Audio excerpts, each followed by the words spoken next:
معزز ناظرین، آپ سے گزارش ہے کہ احادیث سے استفادہ کرنے کے لیے ہمارے چینل لائف اینڈ حدیث کو سبسکرائب کر لیں اور بیل کا بٹن پریس کر کے آل پہ کلک کر دیں تاکہ نئی آنے والی ویڈیو آپ تک سب سے پہلے پہنچ سکے۔ بسم اللہ الرحمن الرحیم۔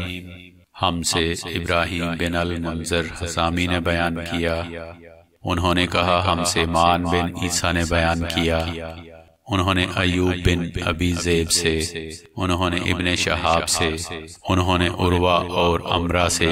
انہوں نے حضرت عائشہ رضی اللہ عنہا سے جو آن حضرت صلی اللہ علیہ وسلم کی بیوی ہیں کہ ام حبیبہ رضی اللہ عنہا